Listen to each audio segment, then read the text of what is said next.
And we're going to get started. So welcome to another Wednesday webinar.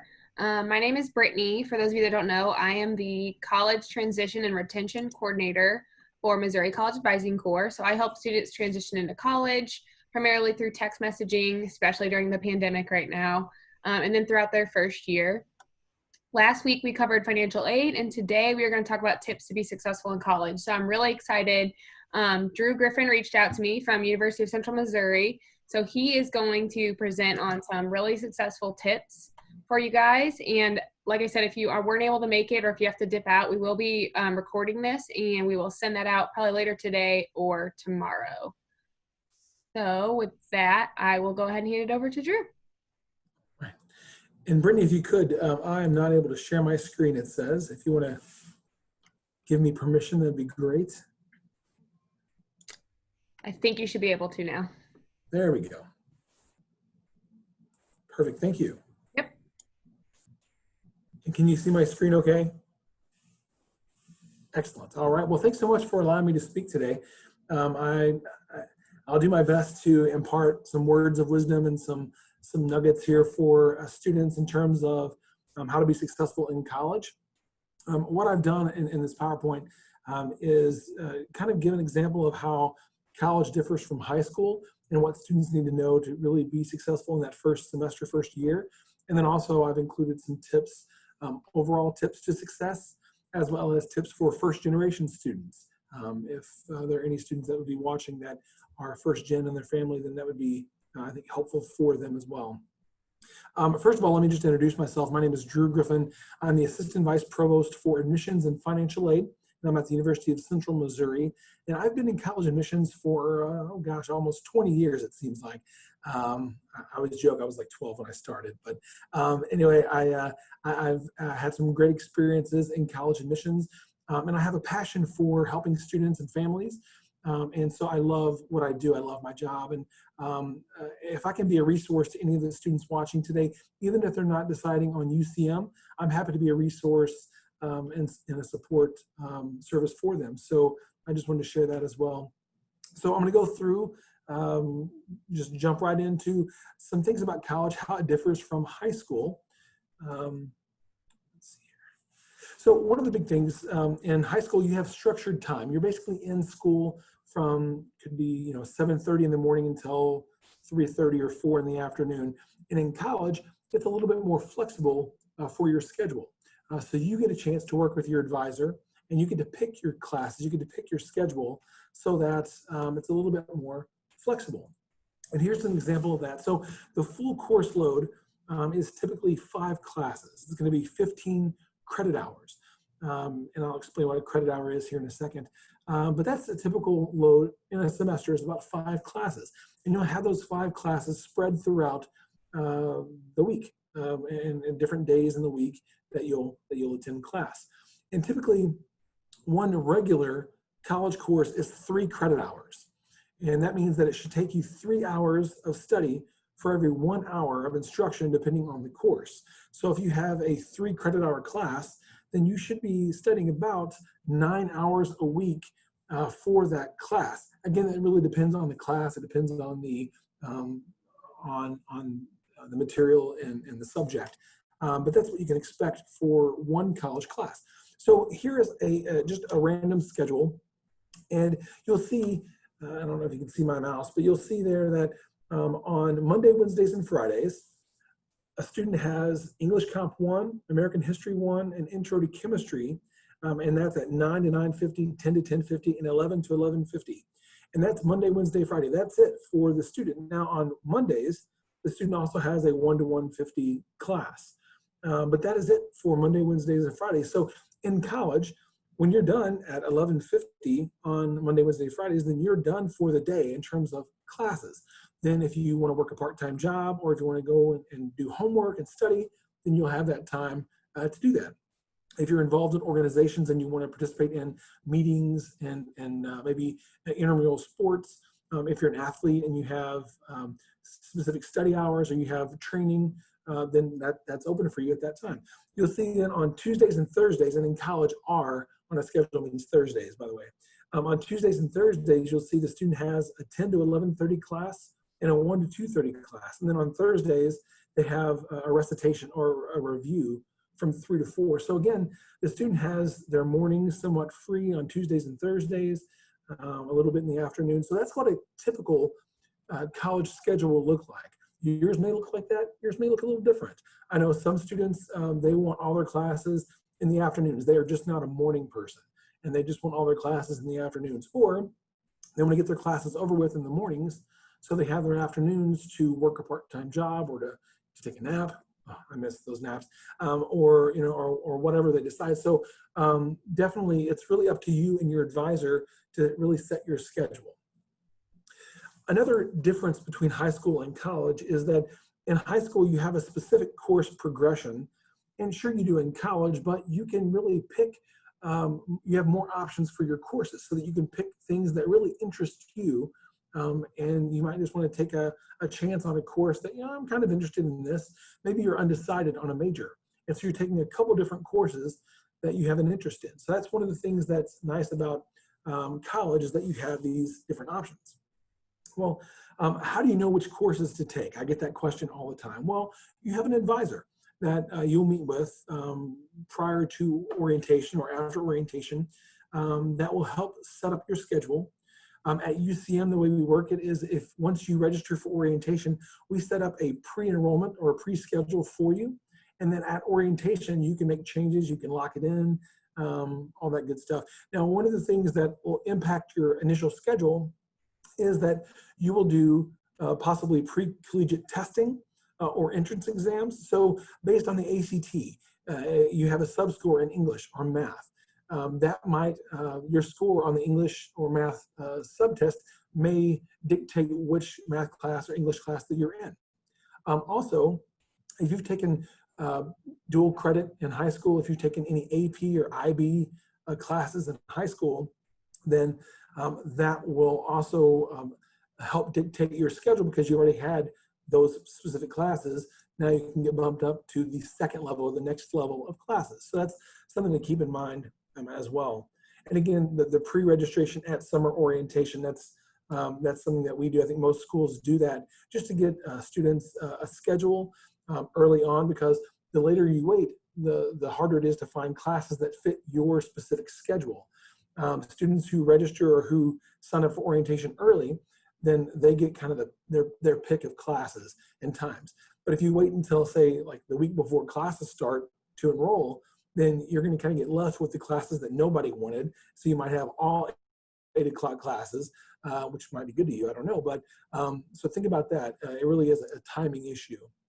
Again, early college credit is important, and you can bring that in. So if you've taken dual credit from different institutions, make sure that you contact the institution that you attended for dual credit and get your transcript sent to the schools that you're attending. That way they'll know that they'll have your college credit on file. They can then put that into your enrollment, and you can skip over those classes, so you don't have to retake those classes. That would be a waste of time and money. So you'll have general education courses, which everybody needs. The gen eds are what they're called. And so in order to get a bachelor's degree, you're going to need about 42 to 60 hours of general education courses. And so those are courses, again, that some are science or math or social studies. You'll need those. English, you'll need those to graduate. There are other major courses that basically are what you're interested in, what your major is. Now, students can double major. You can major in minor. You can major in double minor. Just whatever works for you, that's going to make you most marketable, when you get that degree. But as you start to enroll in classes, then you'll have those gen ed classes, but also you may be able to take a major course your freshman year or sophomore year, just to kind of get your foot in the door. Then another thing I've heard students ask is, how much time outside of class should I study? And again, a credit hour is equal to 3 hours of study for every 1 hour of instruction. So keep that in mind. Again, you may find a class that is the content is super easy for you, so you don't need 3 hours out of that one class to study. Maybe it's very quick and easy for you, but just that's a general rule of thumb, is what to expect in terms of homework and studying. And it really just depends on the subject matter and the content. If this is something that comes natural to you and it's a breeze, then you obviously won't need that much time out of class to study. Another difference between high school and college, and I say free education, of course, there are a lot of private school students that they're paying for their education. Public school students, typically it's taxpayer dollars there, but college costs money. And I want to talk about that for a little bit to help you be successful when it comes to financial wellness, financial literacy. I think it's super important. But every course costs money. And let's break this down just to help you understand kind of what I'm thinking. The average public school cost is $10,410, or again, we go by credit hours, so it's $347 per credit hour. Now, the average college class, like I said, it's typically 3 credit hours. So 3 times 347 is $1,041. So one class, one of those 5 classes in a semester that I talked about, cost $1,041. Now, 1 hour, so actually 1 physical clock hour in class is going to be about $23.13 for every 1 hour in class. So if you're in a class from 9 to 9:50, that's $23.13 that you're spending in essence. So every time that you skip or you miss a class, you're wasting $23.13. And again, that's the average. It could vary for private schools. It could be different for community colleges, but the average public school cost, it's going to be about $23.13 per hour that you're in class. So I've talked to students before, they're like, oh, I'm going to blow off class. Oh, it's so nice. I was up late last night. I need to sleep in. I couldn't make my 8 o'clock class. I just wasn't feeling it. Well, when you do that, and there are times when you truly are sick and you're just not feeling it, but when you do that, you're wasting $23.13, or you're wasting $23.13 of your parents' money. So keep that in mind, because I know they probably will. So keep that in mind that you don't want to waste any money, any time, because all that adds up. And unfortunately, should you fail a class or have to repeat a class, sometimes if you don't get a C or higher in a class, you have to repeat it. So if you have to repeat a class, that's $1,041 again that you have to spend on the same class. That's time and money wasted. So keep that in mind, that every class counts, every hour counts. It's really important that you understand financial aid. The FAFSA is the free application for federal student aid. Hopefully if you're a rising or an incoming freshman for the fall, you've already completed the FAFSA. But make sure that you do that. That is federal aid, and that basically tells each institution how much federal money that you can get. And it's based off of your family contributions. So if your family makes a lot of money, then you probably won't get a lot of free money like grants, but you'll get more loans. Everybody and their grandma gets a loan. But if your family doesn't make a ton of money, then you will get more free money, Pell Grants, or SEOG, or Access Missouri, or things like that are free grant money that you can just take the whole grant, and that's great. So please keep that in mind. Also, not everybody gets a scholarship. I know I've talked to some parents that say, no, my baby's getting a scholarship. No, we're going to hold out for a scholarship. And that's great, but not everybody gets a scholarship. So please keep that in mind, and don't make that your deciding factor of, well, no, this school gave me a scholarship. Not everybody is going to get a scholarship, sadly. Also, something to keep in mind too is that really it's important to look at the bottom line when you're looking at colleges, and even in that first semester, looking at what you have left to pay out of pocket. Because I know a lot of students and parents may say, oh, well, school X is giving me $3,000, but school Y is giving me $10,000, but school Y also costs 3 times as much as school X. So the out-of-pocket cost may only be a fraction of what the other school costs, even though they're giving you more money. So keep that in mind. Don't just get blinded by the dollar signs, but really think about what that final cost is, and really pay attention to that each semester. Don't just sign up for classes and say, all right, Mom, here's the bill, thank you. But really look at what you're being charged, how you're assessing how the school's assessing fees, how you're accruing fees. I think that's really important. That's going to help you be successful financially in college. Also, if you need to work, student employment is readily available. I know federal work study, again, that comes through the FAFSA, that's super helpful. And if you qualify for federal work study, use it. That's what it's there for.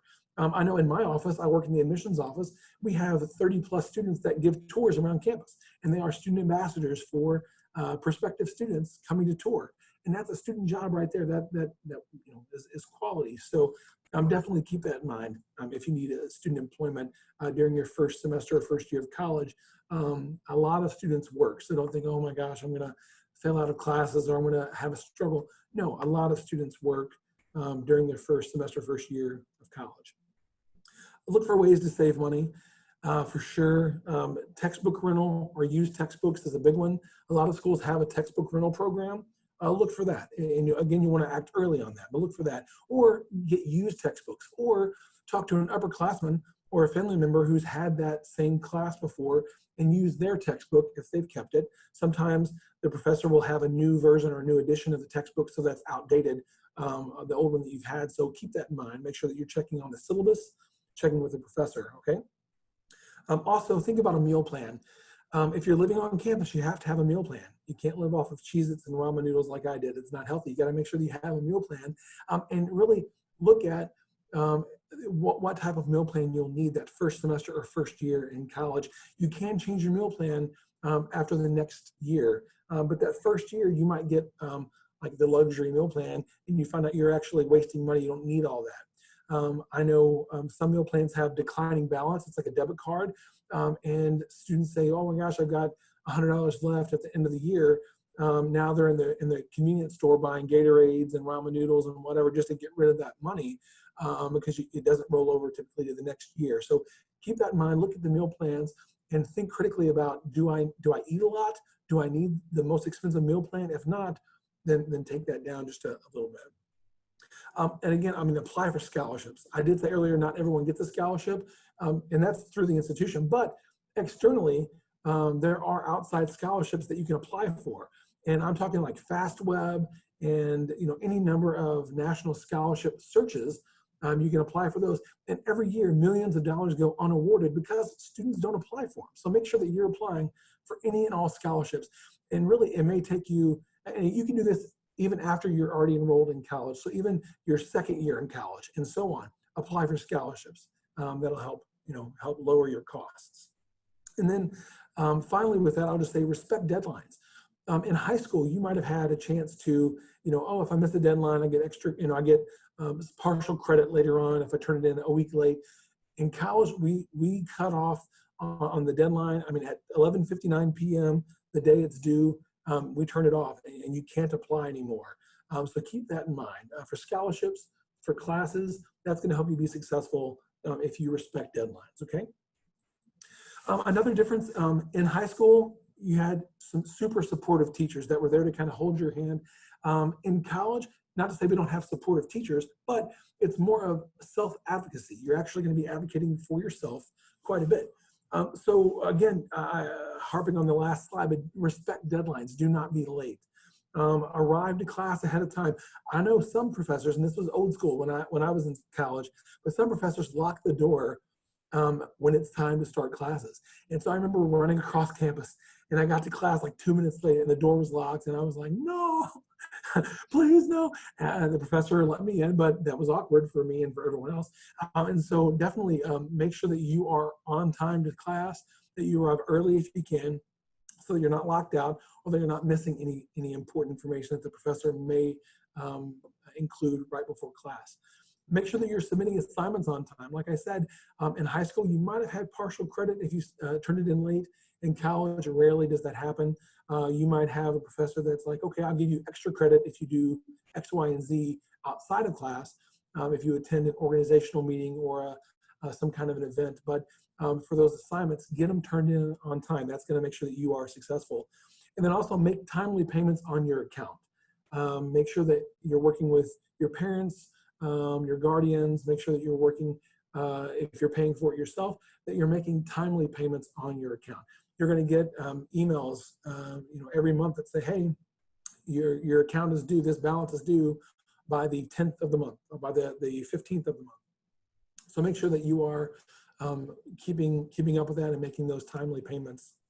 Again, that's going to make you successful as you work to pay off that balance. If you have an existing balance before it's time or when it's time to enroll for the next semester, a lot of times you can't enroll until that balance is paid for. So make sure that you don't put yourself in a bind that way. Make sure that you make a strong impression on your professors.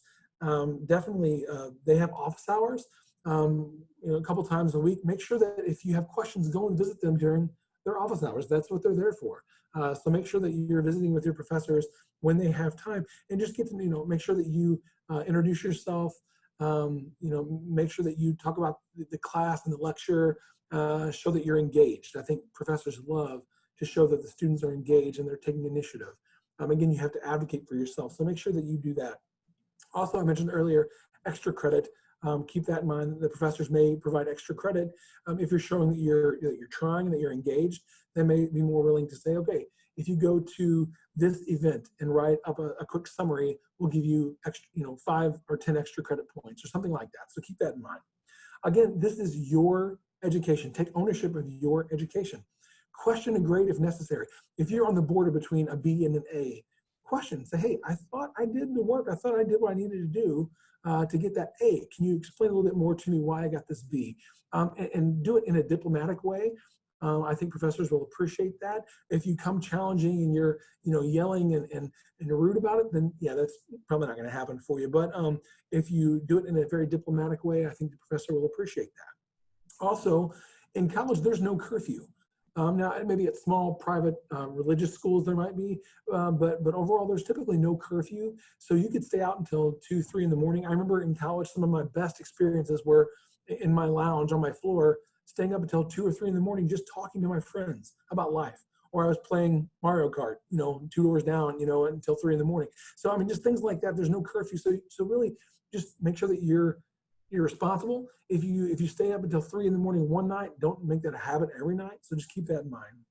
And then again, don't have your mom and dad fight your battles for you.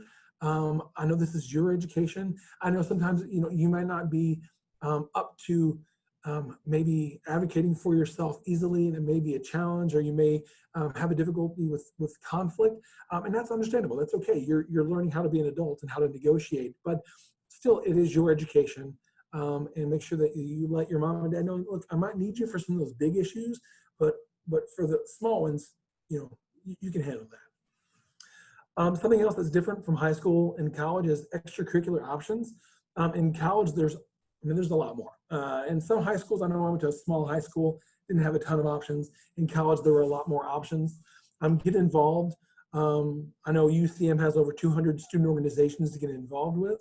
We have NCAA athletics. Most schools do. It's D1, D2, NAIA, athletics, D3. Also intramurals. But get involved. But remember, you're a student first. You're there to get a degree.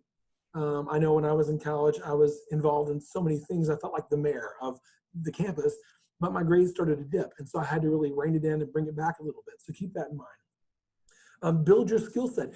Future employers want to see if you can manage your time, or if you can network and shake hands and kiss babies and all that good stuff. They want to make sure that you can hold leadership positions. Well, you do that by being involved in organizations. But again, make sure that you are going to class and getting your studies done. Get out of your comfort zone. Maybe you're not sure if you want to run for an office, or if you want to be a part of an organization.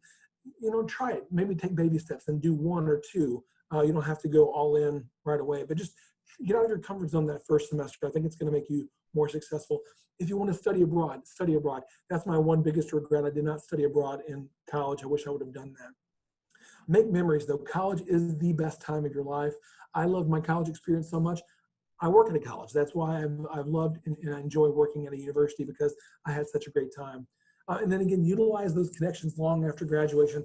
I'm still friends on LinkedIn and Facebook and Instagram with folks that I went to college with. And I've leveraged them for different reasons, in different ways, to say, hey, can you hook me up with a contact at this job or this campus or whatever. So definitely keep that in mind. Also, college is a little bit more diverse than high school. I know you're thinking, well, maybe I went to a very diverse high school. Well, college is a little bit more diverse. Typically, you'll have different students in classes.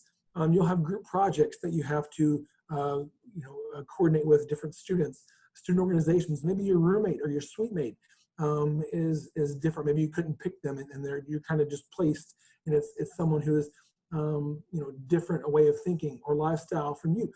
That's all right. This is where you learn in college. It's part of your college experience. Be open to learning. Um, get outside of your comfort zone with that. I know a lot of learning happens, more learning happens outside of the classroom than in the classroom. So definitely keep that in mind, that you'll learn from others who are different from you, who maybe have a different viewpoints than you do. Also, you need to educate others. I know this was a big thing for me when I went to college, and my mind started to open up a little bit, and I was more open-minded and more just aware. And when I went back to my very small, homogenous hometown, I had to educate others, including my family, about lifestyles and about just the world as it's changing. So don't be afraid to educate others. That's part of their growth as well as yours. So keep that in mind.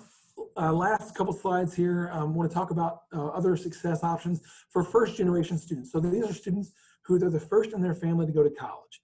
And if that's you, then maybe some of these tips might help. But find a mentor right away. First semester, first year, whether it's an upperclassman, whether it's a staff member, maybe in student life or in housing or in admissions, find a mentor that you can rely on, that you can bounce ideas off of, or just talk about struggles in the transition to college. Find a mentor, it's gonna be helpful. Utilize those campus resources early on. Don't wait until you're in trouble and you're like, oh my gosh, I gotta get an A on this final to pass the class. No, seek out those resources early on. A lot of colleges have, tutors and writing centers and counseling centers and whatever you need to make you successful. So make sure that you're seeking those out early on. Get involved. Again, you may want to temper your involvement and maybe take baby steps. Don't go all in right away, but definitely get involved, because that's going to help you make friends.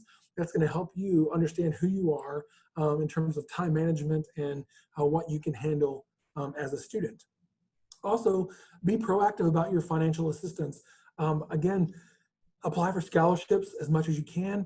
Talk to financial aid. You have a financial aid coordinator that you're assigned to, or that's assigned to you, to assist you with questions about your bill and questions about scholarships and your aid. So make sure that you're talking with them about financial assistance. The worst thing you can do is just to be quiet and let your financial aid go by the wayside, and then you're struggling financially, and then you're having to work like 2 or 3 jobs and not keeping up with your studies, and you're not getting involved, and that would be bad. And I hate to see students do that. And I try to counsel them out of that. So definitely keep that in mind to keep in touch with your financial aid coordinator. And then again, give yourself some grace. This is a big transition for you.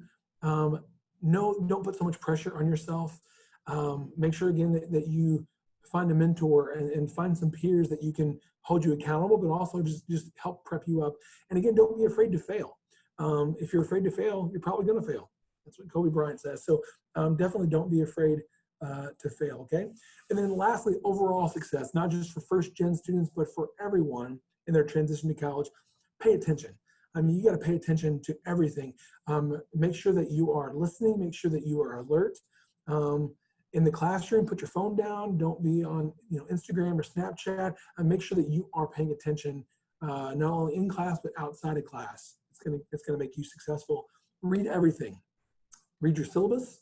The syllabus is what professors give you to say, here's when assignments are due, here's the way I want this assignment done, and all kinds of things, and how the grading scale is. So make sure that you're reading your syllabus for sure. Make sure that you're reading information about the billing cycle, and you know when to make payments on your bill, things like that. So read everything.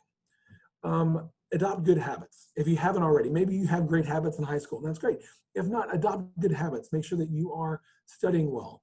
You're spending your financial spending, your health. I know students that they'll get their financial aid, maybe they'll get a refund check, and they go out and they just blow it in their first semester or first month. And then by October, they're out of money and they're struggling. Don't do that. Make sure that you are practicing good spending habits. Make sure that you're practicing good, healthy eating habits, exercise, sleeping, all that good stuff. Be the first to introduce yourself, okay? I know it can be weird if you're an introvert and you're not comfortable shaking hands and introducing yourself. It might be a struggle, but be the first to introduce yourself. That goes a long way. Get out of your comfort zone, for sure. We've already talked about that. But get out of your comfort zone. Again, you don't have to go all in right away, but if there's 1 or 2 things that you can do that might be new to you, that's great. Try something new, and that definitely is good. And then be confident. Find your swagger. Definitely. I mean, own it. When you go to a campus, whether it's a huge campus and you feel like you're a small fish in a big pond, or maybe it's a small campus and you're a big fish. Either way, be confident. Have that swagger. And introduce yourself, especially that first semester. That's going to help set you up for success. If you're involved and you're confident, people will pick up on that. And then they're going to ask you to be a part of things, and maybe you can serve on student committees and student government, and be a big part of campus. Because really, when you're on a college campus, you want to leave it better than what you found it, right? You want to be a good citizen of the campus, so that's going to help you be a good citizen there. So with that, that's all I had. I think I'm about over time, but just wanted to impart some little nuggets of wisdom there for you guys. There's my contact information. If you have any questions, please don't hesitate to give me a call or an email. And again, even if you're not looking at UCM, I'm happy to be a resource for you. I just want to see you successful in college. And so that's what that's all about. And I just want to be an extension of MCAC, but also your high school counseling office and all that. So good luck to you. It's a scary transition to college. I understand that, but you got this. You got this. All right. So thanks so much. Thank you, Drew. Appreciate it. So that wraps up our webinar for today. So like you said, if you guys have any questions, you can reach out to him. If you have anything about particular UCM, or as he mentioned, just navigating the college world, you are welcome to do that. If you have any questions about like FAFSA, or maybe you're still trying to pick a school, you can also reach out to me. I'm happy to help with all of that college going stuff. I will real quickly share our flyer for next week. So next week it will be me presenting again, and we will talk about kind of choosing a major, but also other reasons you might want to meet with your academic advisor. So as Drew mentioned, you should meet with them at the beginning. Quick side story, I ended up self-advising, and that was a really bad idea because I ended up taking classes I didn't need, and long story short, failed the class and had to retake it because then I had to replace the grade, and it was a whole nightmare. So don't self-advise yourself. Don't think you can just follow a template online. You'll want to meet with your advisor to do that. But there's other things that your academic advisor can help you with. So we're going to go over all of that stuff. And then if you're someone that's just feeling confused or unsure about what you want to even major in, we're going to kind of dig a little deeper in that, and even talk about some resources you can use on the internet to maybe find hobbies that connect to careers and interests. So we will be doing that all next week. You can find all of that info on our website. We'll be doing webinars through the end of July. We also have Justin Light from Mizzou in a couple weeks talking to us about campus resources. So we are trying to get a lot of higher ed professionals in here to talk to you guys. So I think that's exciting, especially because I know you guys don't like listening to me talk every Wednesday. Just to wrap up, again, if you have any questions, you can reach out to myself, or Drew mentioned you can reach out to him. I really appreciate you guys tuning in today. And if you need any help, College Connection Center, we can help you out. Or if you have friends that need help, they can reach out too. We just want to help everyone get connected and make sure they're well on their way to college in the fall. So with that being said, I will go ahead and let you guys go. Thank you so much again for tuning in, and I hope to see you next Wednesday. Bye.